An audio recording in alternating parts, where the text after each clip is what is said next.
আজকে আমি যে রেসিপিটা বানিয়েছি এই রেসিপিটা দিয়ে আমাদের সবার ভাত একটু বেশি খাওয়া হয়ে গেছে, জানো তো। তো চলে এসেছি আবার একটা নতুন রেসিপি নিয়ে। আজকের রেসিপি হলো চিংড়ি মাছ লাউ পাতার পাতুরি। তো তার জন্যই লাগবে আমাদের এখানে কচি কচি লাউ পাতা।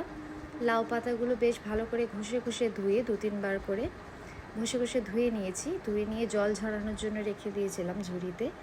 আর এদিকে নিয়ে নিয়েছিলাম আমি চিংড়ি মাছগুলো যেহেতু বাছাই ছিল, আমাকে বেশি বাছতে হয়নি, আমি 2-3 বার ধুয়ে নিয়েছি।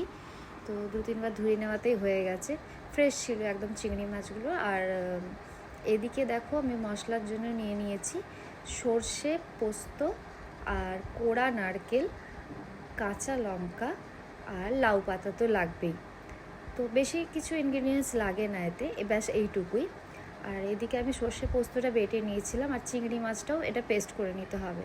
তো আমি চিংড়ি মাছের মধ্যেই কাঁচা লঙ্কাটা দিয়ে একেবারেই পেস্ট করে নিয়েছিলাম, আলাদা করে আর পেস্ট করে নিই। তারপর একটা মিক্সিং বোলের মধ্যে নিয়ে চিংড়ি মাছের পেস্টটা দিয়ে তার মধ্যে সর্ষে পোস্তর পেস্টটাও দিয়ে দিয়েছিলাম। আর দিয়ে দিয়েছিলাম হলুদ দিয়েছি, কারণ কাঁচা মাছ যেহেতু গন্ধটা কাটাতে হবে, হলুদ তো দিতেই হবে।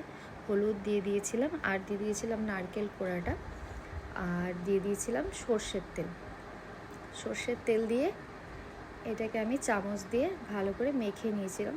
দেখো, সত্যি কথা বলতে আমি চামচ দিয়ে মাখাতে পারিনি। ও হ্যাঁ, নুনও তো দিয়েছিলাম, নুন তো দিতেই হবে। চামচ দিয়ে আমি মাখাতে পারিনি, চামচ দিয়ে মাখিয়ে হয়নি, আমার পোষায়নি, তাই আমি হাত দিয়ে আবার ভালো করে মেখে নিয়ে খানিকটা এরকম দেখতে লাগছিলো। আর তারপরে পেস্টটাকে আমি লাউ পাতার মধ্যে নিয়ে ওটাকে টুথপিক দিয়ে মুড়ে দিয়েছিলাম। তো আমার ভরসা হচ্ছিল না যে টুথপিক দিয়ে মুড়লে যদি কড়াই দিয়ে খুলে যায়, ওই জন্য আমি আবার সুতো দিয়ে এটাকে বেঁধে তারপর এটাকে আমি রেডি করেছিলাম, কারণ আমার ভরসা হচ্ছিল না। তো দেখো, এইভাবে আমি এক এক করে সব কটা মাছ এইভাবে তৈরি করে নিয়েছি পাতার ভেতরে। তারপরে এদিকে গ্যাস জ্বালিয়ে দিয়েছি, কড়া বসিয়ে দিলাম গরম হওয়ার জন্য। কড়াটা গরম হওয়ার পর সর্ষের তেল দিয়ে দিলাম। সর্ষের তেলটা একটু বেশি দিতে হবে, কারণ যেহেতু মাছটা ভেতরে কাঁচা, এটাকে ডিপ ফ্রাই করতে হবে। আর তোমরা সত্যি আমাকে যখন কমেন্ট করো না যে ভালো হয়েছে, খুব ভালো হয়েছে, তো সত্যি আমার খুব ভালো লাগে, আমি আরও উৎসাহিত হই তোমাদের কমেন্ট পেয়ে। তো সত্যি খুব ভালো লাগে, আরও তোমরা কমেন্ট করো কে কী রেসিপি দেখতে চাও, তো এইগুলো জানলেও আমার না খুব ভালো লাগবে।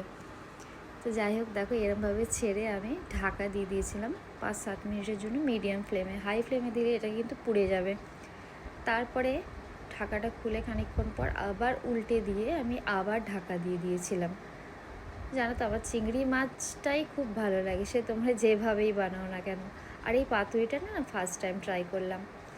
তো এবার উল্টে দিয়ে আবার ঢাকা দিয়ে দিয়েছিলাম 5-7 মিনিট পর। ঠিক এরকম দেখতে হয়েছিল, লালচে লালচে পোড়া পোড়া টাইপের। তা বলে পুড়ে যাবে না, ভেতরটা ভয় পাবে না। তো এক এক করে আমি হালকা করে তেলটা ঝরিয়ে, তেল তো বেশি ঝরবে না, তো তেলটা ঝরিয়ে আমি তুলে দিয়েছিলাম। তো এইবার দেখাবো তোমাদের ফাইনাল রেজাল্ট। সত্যি খুব সুন্দর খেতে হয়েছিল। দেখো, এটা পাতাটা খোলার পর ঠিক এরকম দেখতে হয়েছিল। আর তোমরা তো বলে বোঝাতে পারছি না, খেতেও অসম্ভব সুন্দর হয়েছিল। তো তোমরাও বাড়িতে ট্রাই করো। দেখা হচ্ছে পরের রেসিপিতে, নেক্সট ভিডিওতে। তার জন্য টাটা।